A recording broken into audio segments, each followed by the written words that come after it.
A little Christmas elf named Holly had been busy making presents all year.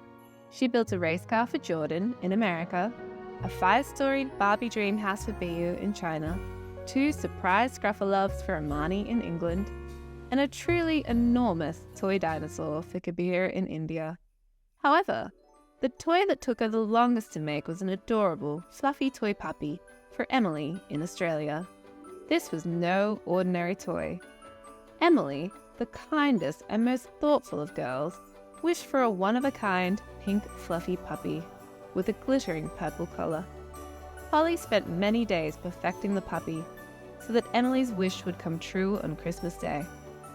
On Christmas Eve, Holly and the other elves stood outside Santa's workshop, ready to cheer as Santa and his 9 reindeers took to the sky with their sleigh full of gifts. Perched at the top of the pile was Ellie's special puppy, its glittery collar sparkling in the starlight. With a jingling of bells and a burst of fireworks, Santa took off. As he and the reindeers ascended into the starry sky, the elves cheered and hugged. But just as Santa was about to disappear, Holly saw a toy fall from the top of the pile. The toy landed on the giant Christmas tree in the center of town. "Oh no," squealed Holly. "Not Ellie's puppy. It's fallen into the tree." Holly's friend Tinsel noticed her distress. "What's wrong, Holly?" he asked. "My favorite and most important toy has just fallen from the sleigh. We must rescue it." "I'm right behind you," Tinsel proclaimed.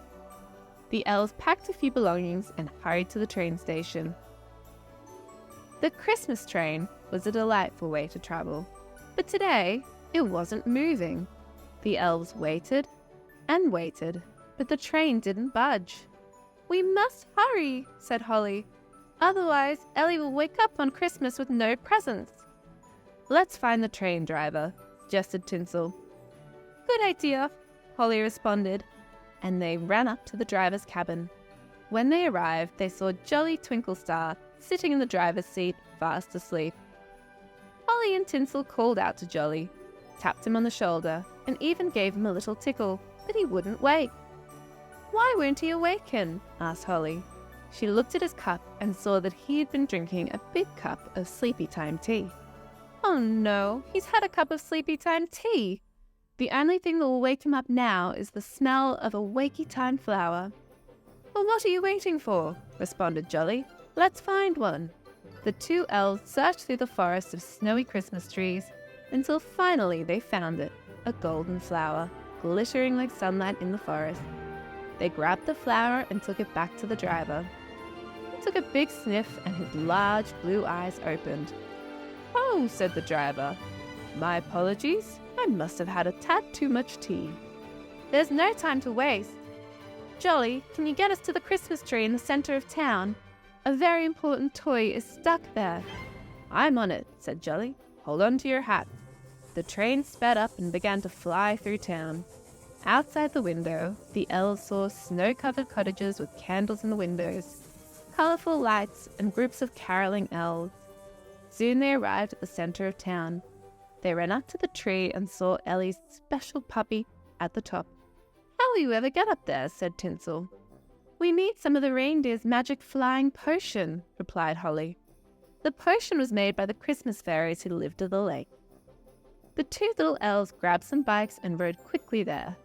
The Christmas fairies were a helpful bunch and happily shared the potion. Holly and Tinsel drank the potion.